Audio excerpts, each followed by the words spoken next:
Well, first of all, thank you very much. It's nice to see you. Nice to see you again. Yes, you too. Yes. It's been too long. It's been an Oscar and 2 movies. Yeah. Too long.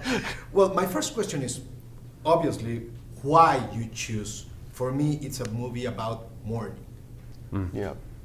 Why choosing that subject and make it all happen? Well, that to me was actually, it was, the thing that made me want to do the movie was when I learned that Neil lost his daughter right before becoming an astronaut, just less than 8 years before walking on the moon. I think at first when I was asked, do you want to do a movie about Neil Armstrong, I said no, because I thought I knew the story and that there wasn't anything left to discover there. But when it suddenly occurred to me that this was a man taking these first steps who was in grief, a man who was in mourning, a man who was trying to cope with the unfathomable, suddenly the physical journey to the moon felt like it had an emotional journey built underneath it. And I just became fascinated with who that person was, what he was going through at that time, and by extension what his family was going through, what his wife was going through. And so to look at the movie as not a space mission movie really, but a movie about a family and a marriage and about this home life that informed what happened in space, that fascinated me, felt like an untold story. Yeah, I think that sort of got us both going. Yeah, we were both, when Damien came to me, I saw Whiplash and was a huge fan and was very excited to get to work and was more excited as I read about Neil and realized not only had he lost a daughter shortly before during the Gemini program, but that he lost 2 of his closest colleagues in the Gemini program, all within a 12-month period. And in that same 12-month period, he almost died as well. And it became very clear that this was a movie about a triumph that was really about loss. You know, there's a wonderful quote by Samuel Beckett, who was writing to a friend upon the friend's loss of a father, that sort of wondered, how is it that we are able to move on with these wounds that we bear that never go away? And I think that anyone who's lost someone dear to them, it never goes away. And it is sort of remarkable that we're able to continue moving forward.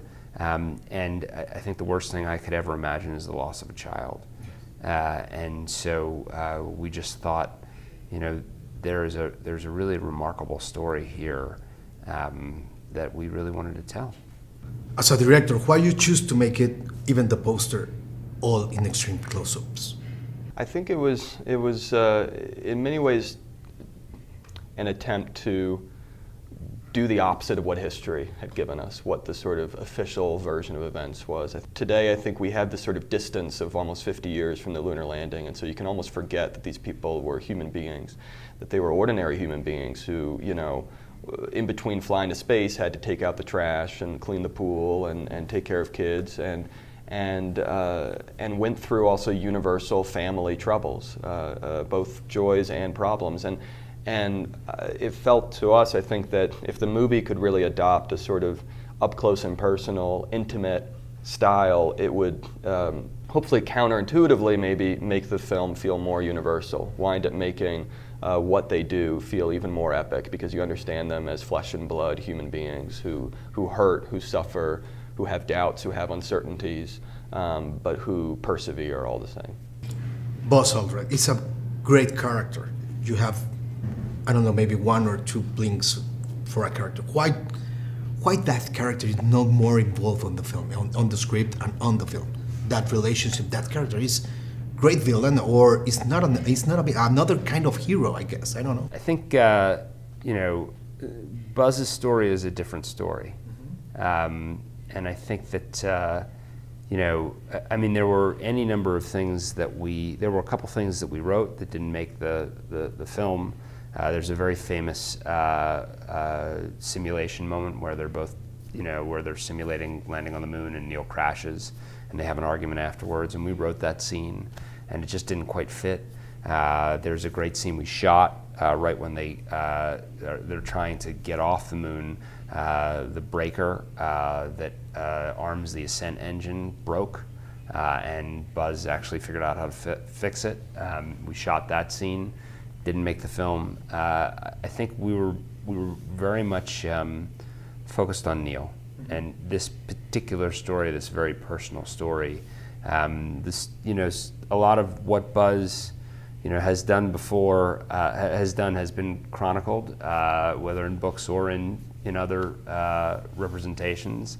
And we felt like getting underneath Neil, that was our real goal and challenge.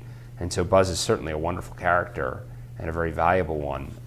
He's a truth teller, sometimes more than we want him to be, although he is always speaking the truth in our movie. But he just that wasn't where we wanted to focus. Wasn't the story we were, I think, looking to tell, wouldn't you say? Mm-hmm. Yeah, I think it was very much, everything had to be at service of getting under the skin of Neil and of Janet. And so Buzz, I think in the movie, is effective insofar as he helps, as a counter, helps get under the skin of Neil. Okay. Steven Spielberg, you worked with him in the post, obviously. How it was to work with Steven Spielberg as a producer for this kind of story? What's wonderful about Steven is that, someone asked us earlier, comparing Steven and Damien, there's actually more similarities than differences, which is what's really extraordinary. They're both incredibly hardworking, and it sort of goes to the theme of genius is not born, it is made. And it takes my breath away watching the two of them work, because they both work with such great effort, despite how talented they both are. It's not doesn't begin and end with the talent. There's a ton of work behind that talent, and so it was really, frankly, enjoyable to watch the two of them working. And I mean, you can speak more to this. Steven is the best cheerleader and the best support to have. I mean, it's funny, he hired me to write the post off of the script for this. People thought it was off the script for Spotlight, but it wasn't. I mean, probably didn't hurt, but he hired me off the script for this. So I think he always really appreciated this film and what it could be, and has been just a terrific cheerleader, along the way. Yeah, it's an honor to have someone like him as a cheerleader. Thank you very much. Thank you.